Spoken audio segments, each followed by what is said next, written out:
Assalamualaikum. Jangan lupa like, comment, and subscribe. Bye. Bismillahirrahmanirrahim. Assalamualaikum warahmatullahi wabarakatuh. Alhamdulillahi rabbil alamin. Wassalatu wassalamu ala asyrafil anbiya'i wal mursalin wa ala alihi wa ashabihi ajma'in. Raditu billahi rabba wa bil islami dina wa bi Muhammadin nabiyya wa rasulah. Rabbi shrah li sadri wa yassir li amri wahlul 'uqdatam min lisani yafqahu qawli. Allahumma ij'al jam'ana hadza jam'an marhuma wa tafarruqana min ba'dihi tafarruqan ma'suma. Kaum muslimin dan muslimat sidang jamaah subuh yang dirahmati Allah. Pada pembahasan yang lalu kita sudah membahas masalah tafakkur. Jadi artinya menggunakan akal yang diberikan oleh Allah untuk berfikir.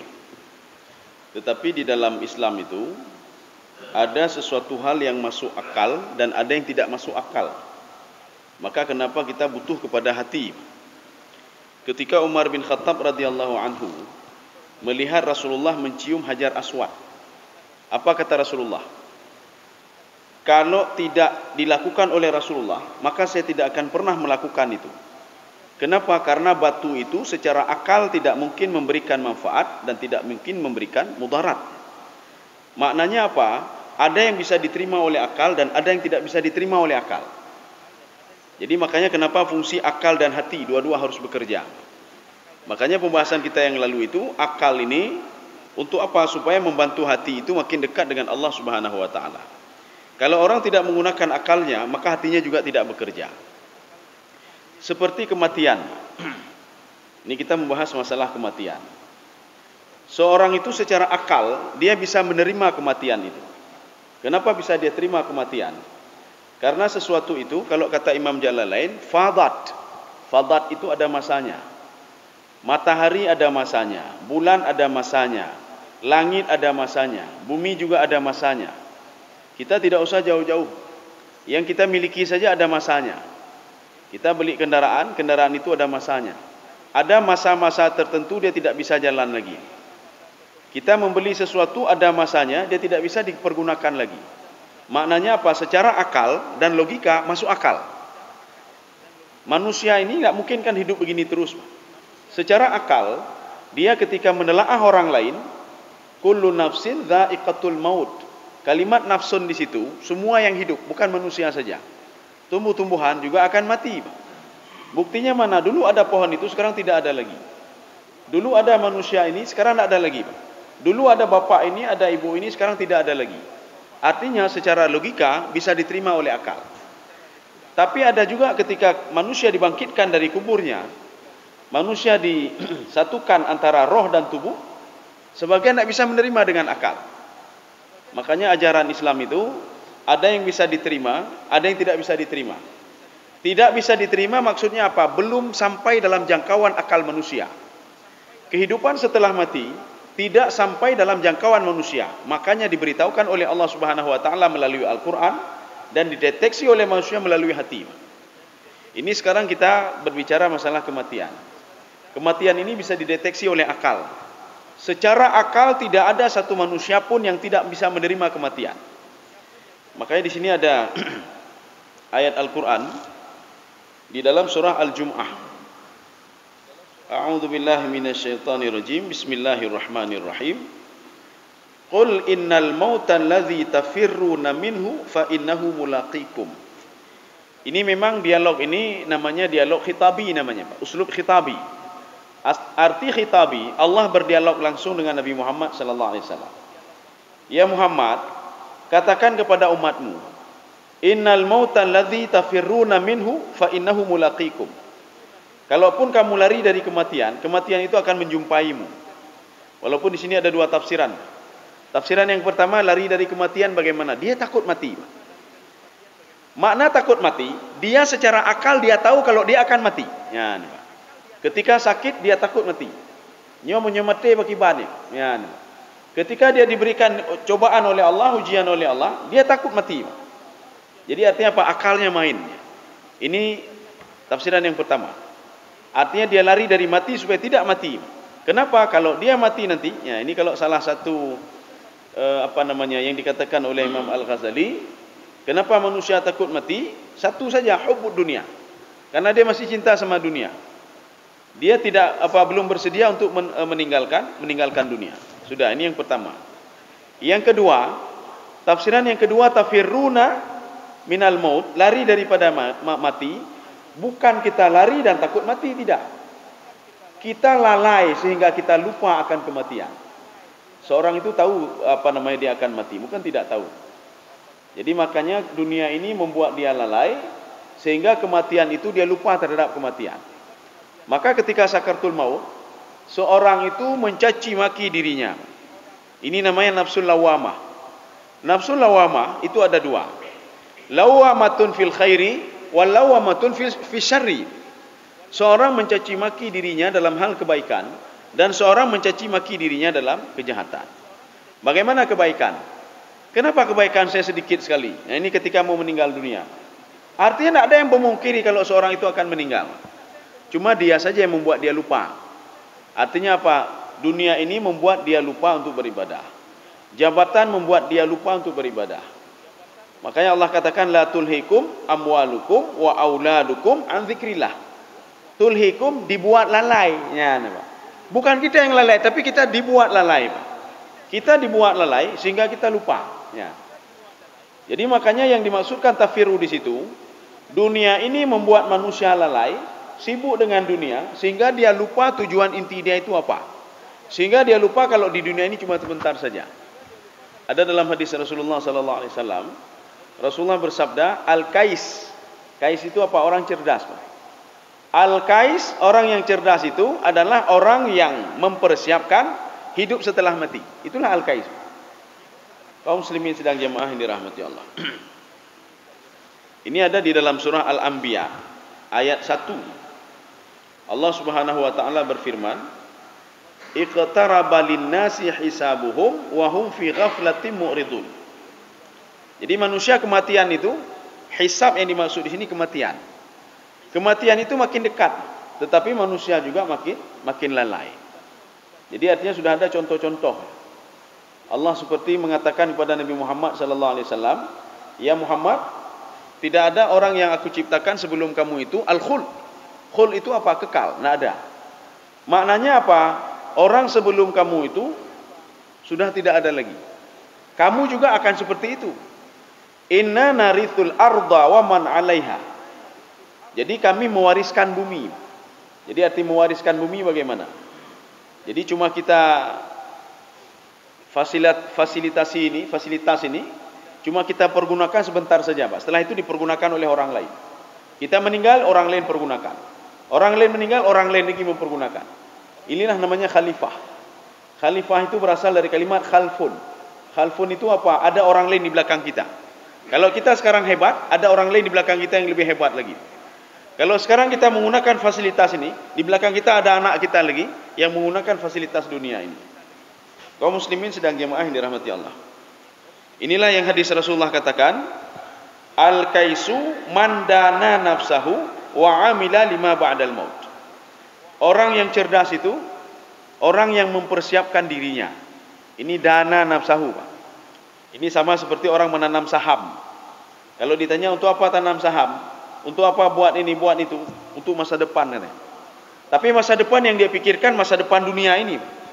Bukan masa depan setelah hidup di dunia, tidak. Kalau itu tidak cerdas namanya, kata Rasulullah. Kalau itu rugi namanya, bukan cerdas. Seorang yang mempersiapkan hidup untuk menikmati hidup dunia ini, maka rugi dia.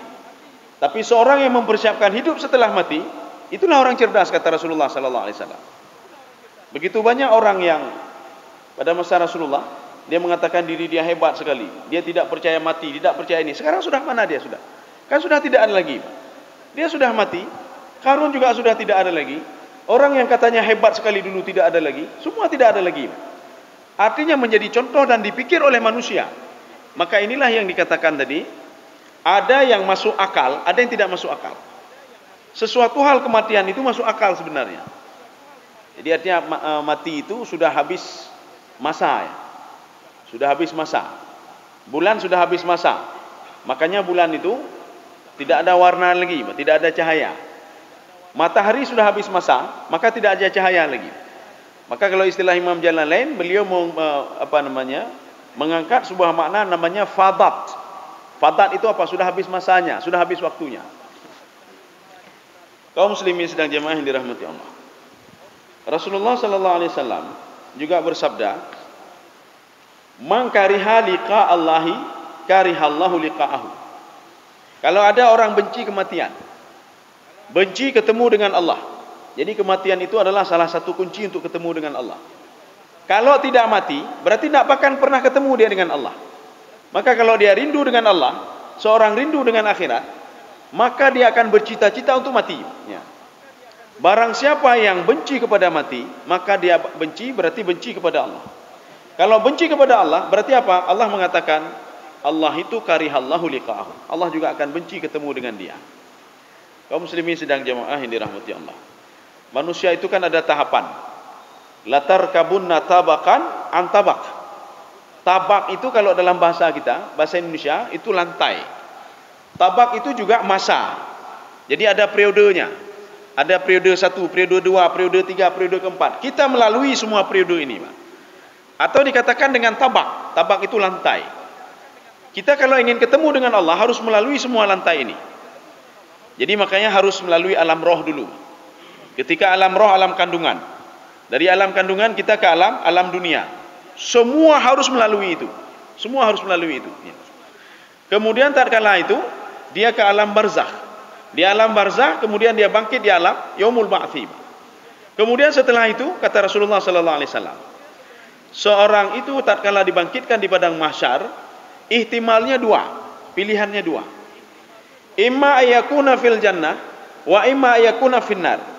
Apakah dia itu pilihannya pertama ke dalam surga atau ke dalam neraka? Pilihan ke dalam surga dan neraka itu melalui masa-masa yang panjang juga. Makanya Rasulullah sallallahu alaihi wasallam ketika menerangkan ditanya oleh Aisyah, hisabai yasira. Ya Allah, apa yang dimaksudkan dengan hisabai yasira? Manusia itu dihisab dengan hisab yang sangat mudah sekali. Padahal waktu di padang mahsyar itu waktunya satu hari 50 tahun, 50.000 tahun. 50 alfasana. Apa yang dimaksudkan hisabai yasira? Ketika itu dijelaskan oleh Rasulullah sallallahu alaihi wasallam. Hisab yasira, seorang ketika dibangkitkan di padang mahsyar, dia tidak ditanya apa-apa oleh Allah. Maka dia tidak ditanya apa-apa. Maka berdoalah kata Rasulullah, ketika dibangkitkan di padang mahsyar jangan pernah ditanya apa-apa. Kalau ditanya halaka kata Rasulullah, maka celakalah dia. Maka ketika kita dibangkitkan ditanya oleh Allah, ini amalmu kenapa begini? Kenapa buat begini? Yang menyukai tanyong yang kabeh nih, Pak. Maka Rasulullah memperingatkan Aisyah, mudah-mudahan kita semua ini tidak ditanya oleh Allah tentang amal ibadah kita, tentang umur kita. Hanya tanyong, Pak. Cukup ditanya ketika di alam barzakh saja. Kalau di alam barzakh semuanya ditanya. Alam barzakh semua ditanya. Makanya walaupun berbeda versi tafsir pertanyaannya, maka kalau kita melihat nanti di dalam kitab Al-Muwatta, di dalam hadis, di dalam tafsir, nanti ada yang mengatakan ma rabbuka, ma imamuka, ma qiblatuka, ada model begitu. Tapi ada juga dalam satu ini, dalam kitab Al-Muwatta yang dikarang oleh Imam Malik, beliau bertanya begini, ada dua malaikat, malakani aswadani arzakani, dua malaikat hitam dan biru. Artinya apa? Warna hitam itu sudah kebiru-biruan. Dua malaikat ini, dua malaikat ini, dia bertanya ya, ma ra'yuka fi Muhammad. Pertanyaannya satu saja, cuma mencakup semuanya. Ma ra'yuka fi Muhammad, bagaimana pendapatmu tentang Muhammad? Maka orang ini akan menjawab, yang dia tidak tahu, hai itu putapu, saya tidak tahu apa itu Muhammad. Mereka mengikuti Muhammad, saya ikuti juga. Mereka mengimami, saya imami juga. Tapi siapa Muhammad saya tidak tahu. Nyodo tahu urang hantam baca hadis Rasulullah. Orang yang ribut-ribut selalu hantar, tak tahu apa-apa dia. Mungkin salat-salat pun tidak dia lakukan. Ketika ini apa kata malaikat, dua malaikat ini? Sudah kami duga kamu itu akan menjawab seperti itu. Makanya dua malaikat berdoa kepada Allah. Ya Allah, sempitkanlah hatinya. Ya ini Pak. Yang dimaksud sempitkanlah kubur itulah hatinya Pak. Walaupun kuburnya segitu tapi hatinya sempit sekali. Sedangkan satu orang pemuda lagi, ketika ditanya oleh Allah, ma ra'yuka fi Muhammad? Bagaimana pendapatmu tentang Muhammad? Dia jawab semuanya, Muhammad utusan Allah. Dikirim oleh Allah Subhanahu wa taala rahmatan lil alamin. Bersama dia Al-Qur'anul Karim sebagai petunjuk bagi manusia, dikirim melalui Jibril alaihissalam. Jadi artinya apa? Nabi Muhammad mengajak kami untuk beribadah kepada Allah, untuk menghadap kiblat. Dijawab oleh dua malaikat ini. Sudah saya duga jawaban kamu itu seperti itu. Maka malaikat berdoa kepada Allah. Allahumma awsi' qabrahu sab'ina dhira'an fi sab'ina dhira'an. Ya Allah, lapangkanlah. Maksud lapangkanlah kuburnya, lapangkanlah hatinya. Ya. Contoh seorang itu dia tertidur di sebuah tempat. Jadi tempat sempit dia tertidur situ. Tetapi ketika dia mimpi, tempatnya itu luas sekali. Seorang berada di rumah yang kecil sekali, tetapi nyaman dia hidup di situ. Kenapa? Hatinya lampang sekali. Ketika seorang berada di rumah yang besar sekali, tapi hatinya sempit sekali, sehingga dia susah sekali tinggal di situ. Inilah yang dimaksudkan dengan ya Allah, lapangkanlah kuburnya fi sab'ina dhira'an wa sab'ina dhira'an. 70 zira' kali 70 zira', kata Imam Jalalain dalam tafsir beliau, 70 zira'nya malaikat, bukan zira'nya manusia. Zira' itu segini zira'. Berarti kalau 70 zira', 70 zira'nya malaikat. Luasnya tempat yang kita itu singgah sebentar di situ. Masih singgah juga. Di dalam kandungan kita singgah. Di dunia kita singgah. Di alam barzah kita juga singgah. Tunggu masa waktunya kita dibangkitkan kembali oleh Allah. Inilah yang tidak masuk akal manusia ini, Pak. Nyanyi hanya demakai, Pak. Maka karena tidak masuk akal manusia, maka diberikan tuntunan oleh Allah Subhanahu wa taala, kajilah Al-Qur'an. Kajilah hadis. Sekarang bukan masanya dengan otak lagi, tetapi dengan hati, Pak. Maka di dunia inilah terus kita mengasah hati itu di dunia, Pak. Kan untuk mengasah hati, Pak. Hati tidak perlu diasah lagi ketika sakaratul maut. Ketika sakaratul maut, dia mengenal sendiri Allah. Ketika di padang mahsyar, sekeras-kerasnya hati manusia, dia akan mengenal Allah. Ketika manusia masuk ke dalam neraka, sekeras-keras hatinya, dia akan mengenal Allah Subhanahu wa taala. Maka untuk mengasah hati itu bukan nanti tapi sekarang. Bagaimana cara mengasah hati? Maka pembahasan ini terkait hubungannya dengan pembahasan yang lalu. Artinya apa? Gunakanlah akal kita. Gunakanlah akal untuk terus berpikir. Untuk apa berpikir? Untuk membantu hati makin dekat dengan Allah. Ya. Kaum muslimin sedang jemaah yang dirahmati Allah. Maka salah satu dakwah Nabi Ibrahim alaihissalam mengajak umatnya untuk berpikir. Bukan Nabi Ibrahim yang berpikir, tidak, jangan salah kita. Sebagian mengatakan Nabi Ibrahim mencari Tuhan. Akhirnya apa? Ada sebagian mengatakan, Nabi Ibrahim hanya itu Allah. Nabi Ibrahim tidak tahu siapa pencipta langit dan bumi. Sehingga dia mengatakan apa? Coba lihat itu. Itu lebih besar, itu Tuhan. Ketika matahari falamma afalat, matahari itu hilang, dia mengatakan apa? Ini bukan Tuhan saya. Kenapa tidak memberikan manfaat dan faedah? Manfaat cuma pagi saja. Ini rupanya kata-kata Nabi Ibrahim. Beliau sedang berdialog dengan kaumnya, mengajak kaumnya untuk menggunakan akalnya untuk berpikir. Nabi Ibrahim kan masuk dalam penjara. Di penjara kenapa? Karena membunuh Tuhannya Numrud. Ya, patung-patung tidak membunuh, kecuali satu patung. Jadi makanya Nabi Ibrahim dimasukkan ke dalam penjara. Disitulah dia berdakwah. Maka nanti kalau ada yang bertanya, kapan dakwah Nabi Ibrahim? Pajai dakwah Nabi Ibrahim. Dakwahnya ketika memenggal kepala patungnya, dakwahnya supaya mereka berpikir. Bagaimana dakwahnya? Nabi Ibrahim alaihissalam ketika dia didatangi oleh orang-orang suruhannya Numrud, karena apa? Ada yang melihat kalau Nabi Ibrahim memenggal semua leher itu kecuali satu patung. Numrud bertanya, apakah kamu sudah membunuh patung ini, patung saya? Oh tidak. Coba tanya fas'al kabiruhum. Yang besar kamu tanya. Karena kapak di kepala dia. Mereka duduk terdiam semuanya. Coba pikir secara akal, kata Nabi Ibrahim. Kenapa kalian menyembah la yanfa' wa la yadurru?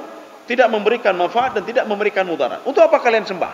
Mengajak kaumnya untuk berpikir secara akal, menggunakan akalnya. Tapi karena mereka tidak mau menggunakan akalnya, maka tidak diberikan petunjuk oleh Allah. Setelah itu, karena tidak bisa jadi pelajaran juga, ketika muncul bulan, apa kata Nabi Ibrahim kepada pengikut Numrud? Coba lihat bulan itu. Dia memberikan manfaat, memberikan faedah. Inilah Tuhan. Maksud beliau apa? Supaya mereka berpikir. Artinya Allah itu, Tuhan itu memberikan manfaat dan faedah. Tapi ketika bulan itu hilang, apa kata Nabi Ibrahim? Oh, kalau Tuhan itu tidak pernah hilang dia. Ya, ini untuk kaumnya juga. Supaya apa? Supaya berpikir. Kaum muslimin sedang jamaah yang dirahmati Allah. Jadi kita jangan salah paham nanti. Jadi kita memahaminya Nabi Ibrahim bukan hanya keturi Allah ya, Pak. Ya, itu jangan salah paham. Kaum muslimin sedang jamaah yang dirahmati Allah. Ada sebuah hadis Rasulullah sallallahu alaihi wasallam. Akfiru min dzikri hadzimil ladzat. Jadi perbanyaklah kalian itu untuk mengingat yang memutuskan kelezatan dunia. Nyo selamanya lezat katanya jid ajib-i, jid dapat juh mangat. Pagi ini kita bisa menikmati ini, nikmati itu, siang begitu juga, malam begitu juga. Maka Rasulullah mengatakan perbanyaklah sesuatu yang bisa memutuskan kenikmatan dunia. Bahkan ini ada hadis yang lain juga hampir sama seperti hadis ini. Ketika pada suatu hari sahabat itu berkumpul di masjid. Mereka duduk berkelompok-kelompok. Jadi ketika duduk berkelompok-kelompok, mereka tahu datang Rasulullah, maka mereka diam semuanya. Mereka ketawa ya. Jadi ketika duduk berkelompok mereka tertawa. Jadi saat ini kelompok ini ketawa, sana ketawa, semua ketawa. Ketika datang Rasulullah, mereka semua berdiri dan takut sekali. Apa kata Rasulullah? Wahai sahabatku, ingatlah pemutus nikmat. Ya, ingatlah pemutus nikmat. Sahabat bertanya, ya Rasulullah, apa itu pemutus nikmat ya Rasulullah? Dijawab oleh Rasulullah, al-maut, kematian. Maka ada dalam beberapa literatur hadis, ini salah satunya ini yang kita baca ini. Hoka benar. Wal ghaflah anil maut tad'u ila inhimak fi syahwati dunia. Jadi kalau seandainya seseorang itu dia itu lalai dari kematian. Seorang yang lalai dari kematian membawa dia itu kepada tamak. Ya, hanya pikir apa ini, Pak? Dia memikirkan maksiat, syahwat dunia. Makanya syahwat dunia itu apa? Syahwat itu menghutnya, mandu menghutnya, Pak. Apa itu syahwat? Syahwat ini adalah salah satu yang dilaknat oleh Allah. Maka ada dua yang dilaknat oleh Allah Subhanahu wa taala. Yang pertama dilaknat oleh Allah tatkala seseorang itu meninggalkan salat, yang dilaknat orangnya, satu. Yang kedua, wattaba'u syahwat. Seorang itu mengikuti syahwatnya, mengikuti arahan syahwatnya, bukan Al-Qur'an. Ketika berkeinginan sesuatu, ilmunya tidak mengarahkan dia untuk menjauhkan sesuatu itu. Tetapi syahwatnya menyuruh dia untuk dekat kepada sesuatu itu. Nya nurung lagenya, nya dilaknat oleh Allah Subhanahu wa taala. Makanya orang yang lupa kepada kematian, hana tinggal kemati, orang ini syahwatnya akan terus mengatur dia. Ini namanya syahwat, apa namanya? Fi syahwati dunia. Apa itu syahwat? Ibnu Jarir di dalam tafsir beliau mengatakan yang dikatakan dengan syahwat mengatur dia, la yakhafullah, orang ini tidak takut lagi kepada Allah. Maksiat yang dia lakukan itu hana ganggap tepu, hana yo tepu. Ya. Kalau sudah ada hana yo lah mati, nyen syahwat kamu lagi, Pak, menguasai dia. Satu. Yang kedua, wala yastahyuna minan nas. Dia tidak malu lagi sama manusia. Hana malele, Pak. Ipegat mati hana malele. Kalau sudah ada dua tipe ini, kalau sudah ada dua ini, artinya apa? Syahwat sudah menguasai dia. Ya, ini kalau kita ingin lihat apa syahwat kamu menguasai itu. Kalau syahwat sudah menguasai dia, berarti di dalam kepala dia tidak pernah terbayang tentang kematian. Maka kenapa kita disuruh untuk ziarah kubur? Ya. Maka menyuruh ziarah kubur, tanya yang ile, nanti nak urun tanya yang, hai kiban ziarah kubur, pujud, panjut. Nah dua, ya. Yang jud, karena disuruh oleh Rasulullah SAW. Rasulullah menyuruh untuk berziarah kubur. Walaupun dulu, pada masa dulu Rasulullah SAW melarang. Kenapa melarang? Karena para wanita itu, dia ketika sampai di kuburan, dia menangis. Dia tarik-tariknya bajunya. Ya, dia lagi urun syiah ni nona. Jadi ketika mereka dia tarik baju, dia mencelakai diri dia sendiri. Akhirnya dilarang.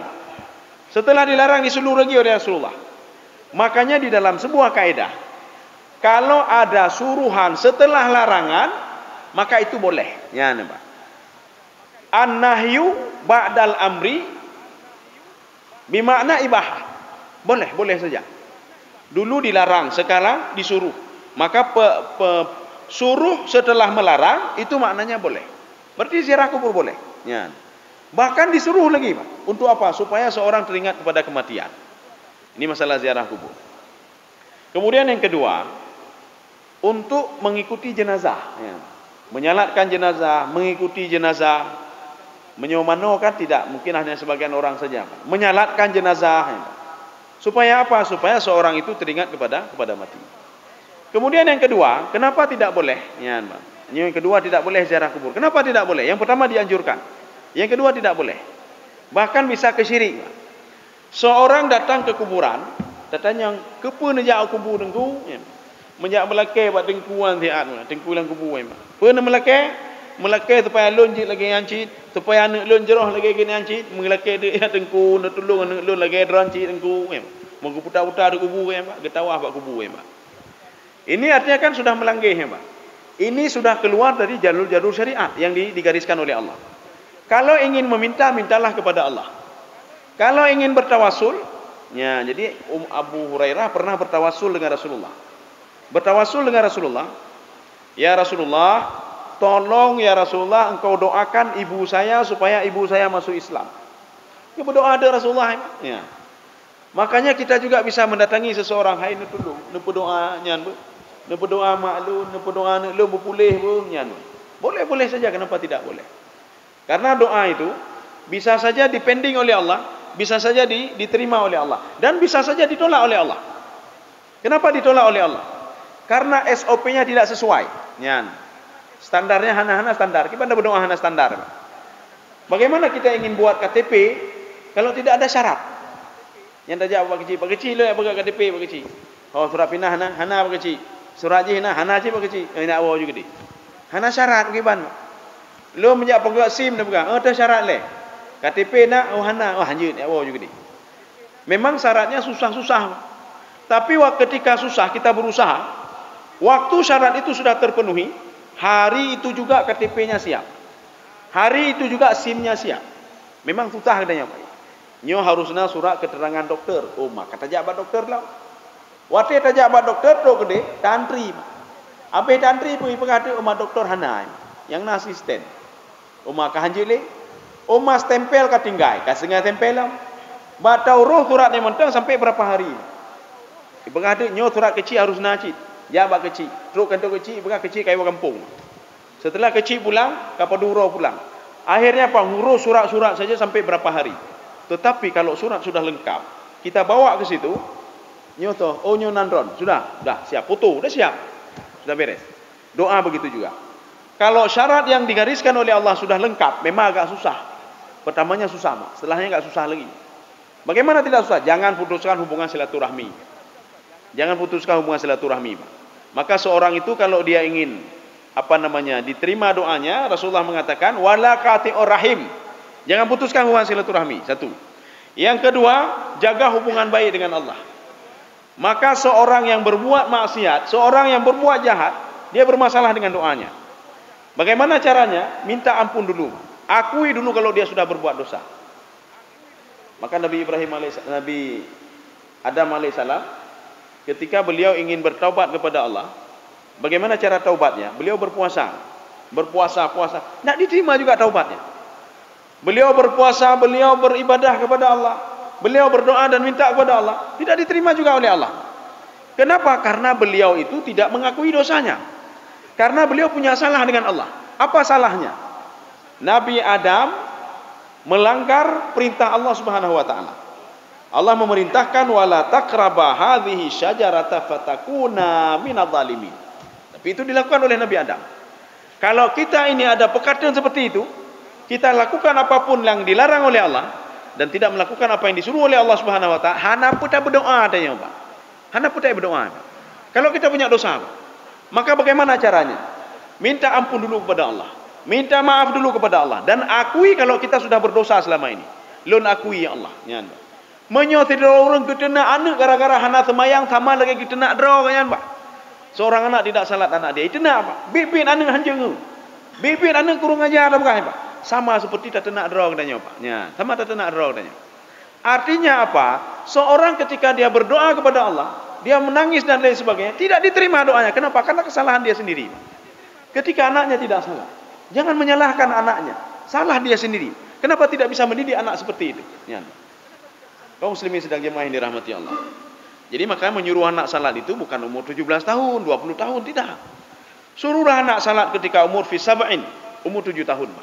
Kenapa? Supaya dia terbiasa untuk melakukan ibadah salat. Kalau seandainya seorang anak itu mengenal maksiat umur 7 tahun, ketika dia dewasa, maksiat itu sudah terbiasa sama dia. Nyana pun dia tamle Pak ya. Maka yang dosa juga orang tua. Kenapa tidak mengontrol anaknya? Sehingga dia mengenal maksiat umur 7 tahun. Umur selanjutnya, maksiat itu sudah melekat dalam tubuh dia. Dia sudah ridha untuk berbuat maksiat. Maka perkenalkanlah salat. Maka salat itu salah satu pembinaan karakternya. Pembinaan karakter. Kalau ingin membina karakter anak, binalah melalui ibadah salat. Anak pun tak bina melalui akal yang banyak. Itu karakter itu melalui hati. Anak pun tak bina melalui. Kenapa? Seorang mengenal Allah dengan hatinya. Walaupun nanti dia melalui bantuan akalnya. Berpikir ya. Setelah itu masuk ke hati. Ada juga orang berpikir. Hana konek kenal. Sinyal hana pah. Menyo sinyal hana pah, hana teruk kenal Pak. Kadang-kadang sinyal putus Pak. Waktu sinyal putus, dia cerdas secara akalnya saja, tapi ini tidak cerdas. Kaum muslimin sedang jamaah yang dirahmati Allah. Ya, ini ada sebuah hadis Rasulullah SAW. Kita juga jangan salah memahami hadis ini. Maka Al-Quran sama seperti hadis juga. Arti sama seperti hadis dalam tanda kutip ya salah nih. Artinya Al-Quran memang beda, tetapi samanya begini. Ketika kita memahami Al-Quran, itu harus kita pahami asbabun nuzulnya, apa maksudnya. Hadis begitu juga. Hadis ketika turun hadis, kita ada sebagian hadis itu ada asbabul wurud. Memang ada tidak ada asbabul wurud. Harus kita pahami orang Arab mengenal bahasa ini bagaimana. Apa maksud bahasa ini menurut orang Arab? Bukan menurut kita.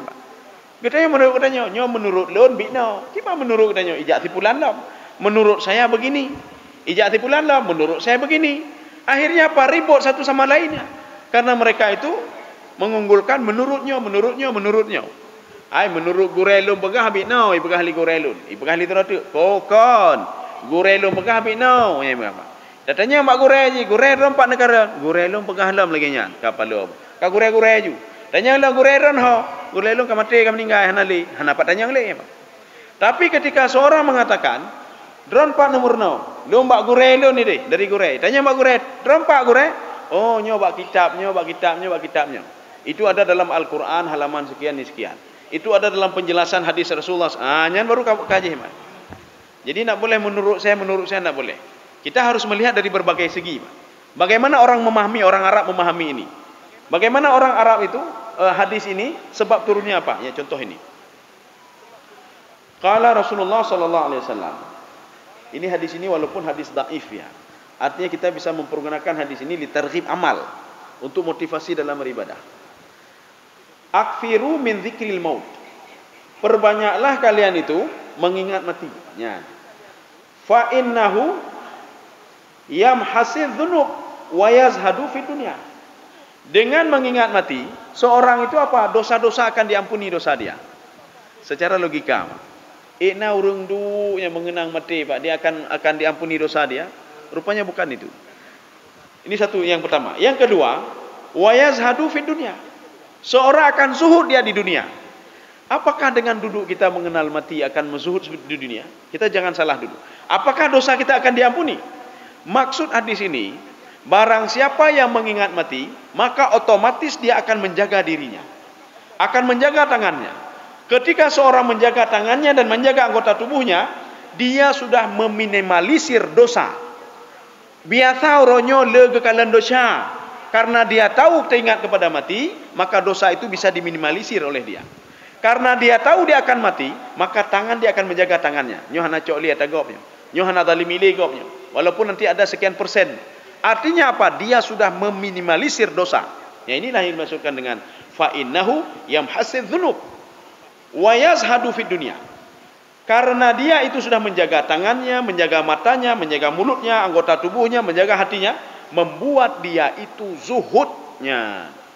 Pezuhudnya. Makanya zuhud betalah-talah katanya. Waktu tak kala nurung umahnya ayu thang baje ka kalusu bacu ni ibadah thang le thang nya ibadah le nyo kaita mendum tamo nyo thang ibadah le hai depu mantuk abintih ba oh nyo urungnyo ayu ibadah tak kala ba oh urungnyo baje kata ciri-ciri ba ayu ta ibadah ba artinya apa ibadah bukan seperti itu ba. Jadi bukan begitu ibadah, bukan itu zuhudnya. Zuhud itu bukan begitu. Zuhud itu menjadikan akhirat itu di hati, yang itu yang zuhud. Setiap apa-apa dia kembali ke hati. Maka orang yang teringat kepada mati, ada dua hal yang dia dapat. Yang pertama, dia sudah meminimalisir dosa. Yang kedua, menjadikan dia orang zuhud. Ya, zuhud. Artinya apa? Hanai merati. Artinya apa? Akhirat itu di hati dia. Dan dunia di tangan dia. Kalau ada apa-apa, hanai pakai likop. Bah, dia hanai apa-apa. Pututah. Yang jelas yang dalam hatinya, hanai digungkat oleh orang lain. Hati ini. Hati ini apa? Itulah masalah akhirat. Masalah akhirat, masalah kematian, masalahnya, masalah nikmat. Yang jelas masalah akhirat mandung di hati. Orang ini sudah zuhud ini. Kaum muslimin sedang jamaah yang dirahmati Allah. Ya, ini ada satu lagi nih. Mana dia? Ya, ini sebenarnya sama juga seperti hadis tadi. Jadi hadis yang mengatakan orang yang paling cerdas itu mempersiapkan hidup setelah mati. Tetapi ini ada sabda Rasulullah lagi yang hampir sama juga bunyinya. Aktsaruhum dzikra lil mauti wa asyaddahum isti'dadan lahu ulaika humul aqyas. Orang yang paling cerdas, yang paling pintar kata Rasulullah, orang yang mempersiapkan hidup, orang yang banyak mengingat mati. Nya kenya orang cerdas. Jadi sedang ya mengegap umahnya mati kiban. Ya nyemahan aja deh. Ketika dia ingin buat maksiat, menyumati kiban. Kahan aja deh. Orang yang ingin menzalimi orang lain, menyolun mati pekiban. Karena kematian kan tidak menentu. Karena sebagai orang bodoh bina, umurnya 50 tahun. Ketika dia buat maksiat, umur Nabi 60 leh, berarti nawate tenggang wate leh belatun, temecu leh. Temecu juga ya, Pak. Ketemecu juga pegang mati dia juga. Apa yang ketemecu mati dengannya? Ya, Pak. Ketika mati dalam waktu di sakaratul maut, ya Allah, saya mengira 63 tahun sama seperti Nabi. Pertama dengan Nabi akan akhlak hana beda hana pun aja. Jiuh dengan Nabi dong. Punya pertama dong Nabi ya, Pak. Kemudian kematian itu tidak mesti umur 63, tidak.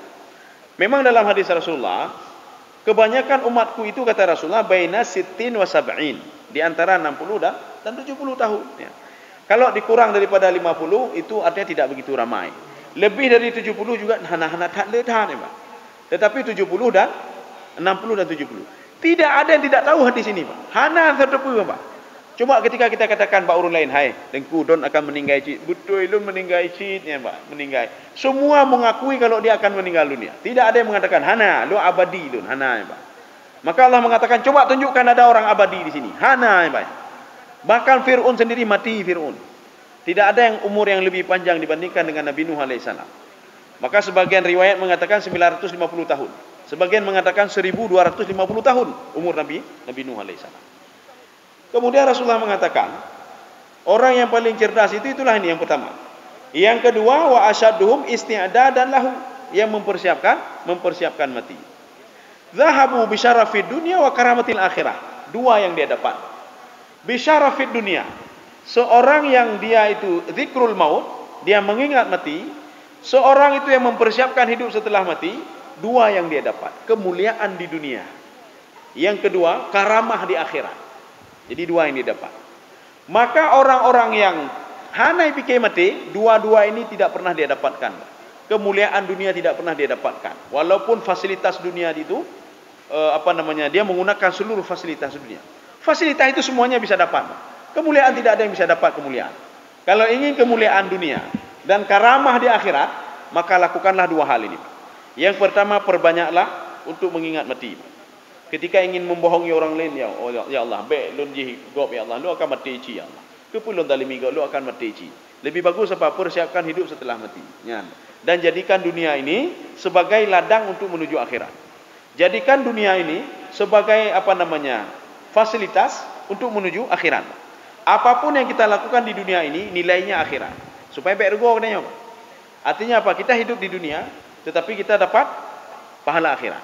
Apapun yang kita lakukan. Karena ada orang hidup di dunia, akhirat hanam deme kan? Hanam deme tepuin. Siapa itu? Orang yang bersedekah bukan karena Allah. Tidak dapat apa-apa dia. Bahkan hartanya sendiri itu, dia dan hartanya akan dimasukkan ke dalam neraka. Rugi saja dia. Ya, rugi saja.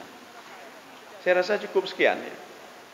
Mudah-mudahan ada manfaatnya. Insya Allah nanti akan kita lihat kembali. Apakah kita ini karena panjang sekali masalah zikrul maut.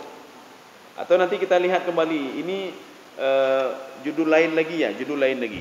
Ya, jadi insya Allah nanti akan kita lihat kembali. Apakah kita lanjutkan zikrul maut atau ada yang berkenaan dengan zikrul maut dan ada kehidupan setelah mati. Mudah-mudahan ada manfaatnya bagi luntuan dan jemaah sekalian. Subhanakallah bihamdika asyhadu an la ilaha illa anta astaghfiruka wa atubu ilaik. Assalamualaikum warahmatullahi wabarakatuh.